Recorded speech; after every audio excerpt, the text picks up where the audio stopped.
మీ business ఏదైనా మీ ఊర్లో promotion చేయాలంటే అది సుమన్ టీవీతోనే సాధ్యం. ఇప్పుడే సంప్రదించండి. భద్రాచలం కొత్తగా నిర్మించిన రెండో బ్రిడ్జి దగ్గర ఉన్నాము. ఈ బ్రిడ్జి ఏప్రిల్ 15న శ్రీరామనవమి సందర్భంగా ఇక్కడ అధికారులు ఓపెన్ చేయడం జరిగింది. అయితే ఈ బ్రిడ్జి కట్టేటప్పటి నుంచి కూడా దాదాపు 10 సంవత్సరాల నుంచి కూడా లేటుగా కట్టడం జరిగింది. అయితే తుమ్మల నాగేశ్వరరావు గారు మళ్ళీ మంత్రిగా కాంగ్రెస్ ప్రభుత్వం రావడంతో ఇక్కడ కాంట్రాక్టర్ని ఖచ్చితంగా ఇది మనం శ్రీరామనవమికి ఓపెన్ చేయాలి అని చెప్పని తుమ్మల నాగేశ్వరరావు గారు ఆదేశించడంతో ఈ బ్రిడ్జి మన శ్రీరామనవమికి ఓపెన్ చేయడం జరిగింది. అయితే ఇక్కడ రిటర్నింగ్ వాల్ మనం చూస్తున్నాం. ఈ రిటర్నింగ్ వాల్ ఇది దాదాపు బ్రిడ్జి మొత్తం కూడా పూర్తయింది, రాకపోకలన్నీ కూడా జరుగుతున్నాయి. కానీ ఈ రిటర్నింగ్ వాల్ ఇటేపు కట్టాల్సింది గోదావరి వైపు కట్టాల్సిన రిటర్నింగ్ వాల్ కానీ, లేకపోతే ఇటు భద్రాచలం వైపు ఉన్న ఈ వాల్ కూడా ఇది కూడా ఇక్కడి నుంచి కూడా చేయాల్సి ఉంది. ఇదంతా కూడా తాత్కాలికంగా ఆపేయడం జరిగింది. ఇక్కడ అధికారులు దీన్ని పట్టించుకోకుండా వదిలేయడం జరిగింది. ఇప్పుడు ఈ సిచ్యువేషన్లో ఇక్కడ ఏదన్నా యాక్సిడెంట్లు సంభవించవచ్చు, దాని ద్వారాగా ఇబ్బందులు గురవుతాయి.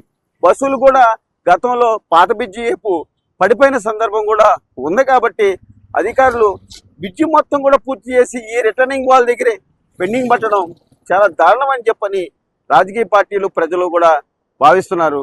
కొంతమంది రాజకీయ నాయకులు మన దగ్గర ఉన్నారు, వారితో మాట్లాడదాం.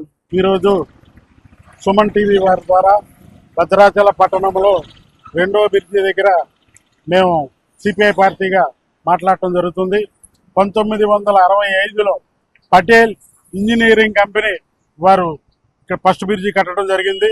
తర్వాత సుదీర్ఘ పోరాటం తర్వాత 8 సంవత్సరాల కాలం పట్టింది ఈ రెండో బ్రిడ్జి నిర్మాణం జరగడానికి. ఈ అయోధ్య లాంటి నగరంలో కొన్ని వందల కోట్లు ఖర్చు పెట్టి అభివృద్ధి చేసినటువంటి ఈ నేషనల్ హైవే వారు, ఈ నితిన్ గడ్కరీ గారు, వీళ్ళందరూ కూడా అక్కడే చూశారు తప్ప దక్షిణ భారతదేశంగా ప్రసిద్ధి చెందినటువంటి శ్రీ సీతారామచంద్ర స్వామి వారు నడయాడిన ప్రాంతంగా ఎంతో ప్రసిద్ధి చెందినటువంటి ఈ పుణ్యక్షేత్రంలో ఇప్పటికీ కూడా ఈ అభివృద్ధి కార్యక్రమాలు కుంటుపడుతున్నాయి. రిటైలింగ్ వాళ్ళు కట్టలేదు. తూతూ మంతరంగా ఈ రాజ్దీప్ కంపెనీ వారు మరి 7-8 సంవత్సరాలు లాగి ఎంతో ఈ వ్యయ ప్రయాసాలు కూర్చి ఇవాళ ఈ రాజ్దీప్ కంపెనీ వారు ఈ కార్యక్రమం చేయడం జరిగింది.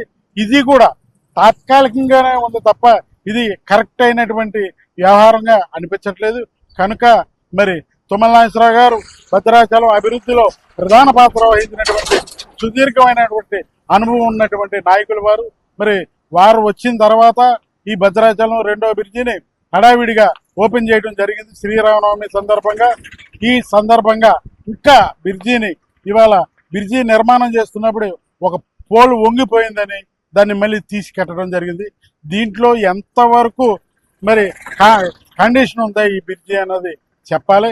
అట్లాగే సీతారామచంద్ర స్వామి దేవస్థానం దగ్గరికి చూడటానికి వచ్చేటటువంటి భక్తులు అందరూ కూడా ఎంతో వ్యయ ప్రయాసాలు కొద్ది సుదీర్ఘ ప్రాంతం నుంచి వస్తున్నటువంటి సందర్భం.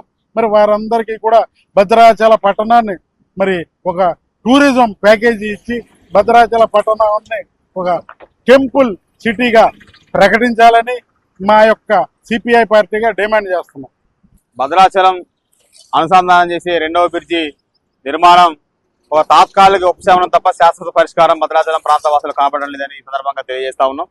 ఎందుకంటే శ్రీరామనవమి సందర్భంగా 2 బ్రిడ్జిల మీద రద్దీ ఎక్కువ ఉంటుంది కాబట్టి తాత్కాలికంగా అప్పటి అధికారులు, అప్పుడున్న ప్రభుత్వం హుటాహుటిన దీన్ని తాత్కాలిక రోడ్డు వేసి ప్రారంభోత్సవం చేశారు తప్ప పూర్తి స్థాయిలో దీన్ని బాగు చేయలేదు.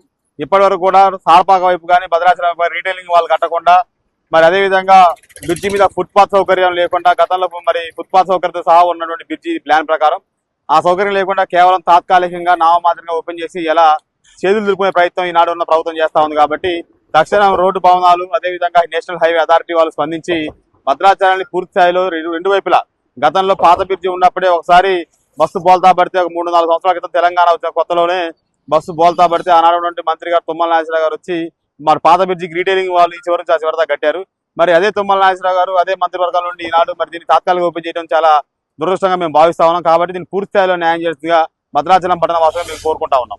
తక్షణమే ఈ రిటర్నింగ్ వాల్ నిర్మించి ఈ ప్రమాదం జరగకోకుండా చూడాల్సిన బాధ్యత ప్రభుత్వం మీద, అధికారుల మీద ఉందని ప్రజలు భావిస్తున్నారు. వీడియో జర్నలిస్టు బాలసూర్యతో నాగరాజ్, సుమన్ టీవీ, భద్రాచలం.